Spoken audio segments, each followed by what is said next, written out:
ti govori.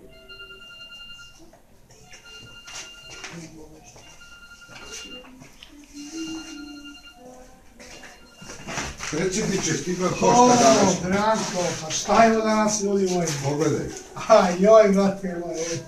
I cele Srbije, a? Odakle je došlo to? Kruševac, Poževac, Pančevo, Vršac. Joj, brate, pusti tako tu sve baš da to. Opa! Ako. Ovo me najviše raduje. To je dokaz da dobro radimo.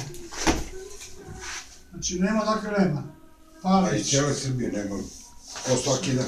Kao svaki dan. Pa da, svakog dana nama dolazi par stotin Bačka, Topola, šta je ovo, Smederevo.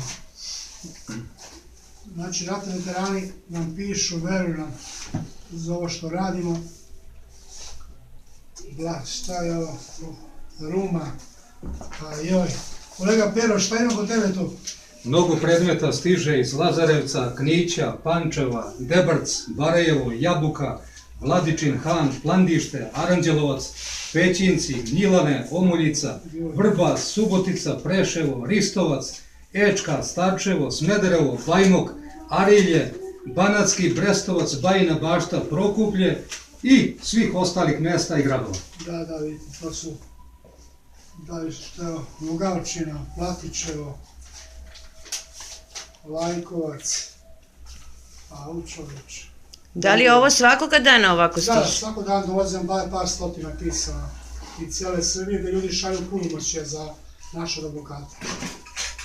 To znači da su veterani osjetili da su srpski ratni veterani prava institucija od poverenja kući. Pa naravno, mi ne skupljamo punomoćje po banderama, kafanama, kafićima i tako dalje.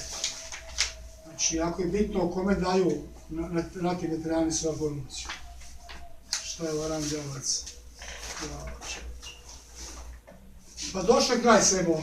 Znači, jako će se brzo rešiti ove ratne dnevnice koje smo čekali već koliko 10 godina da se reši. Tako da bi pozvali sve ratne veterane ostale cijele Srbije koji nisu predali zahtjev, to je punomoćje da nam se jave naše udruženje.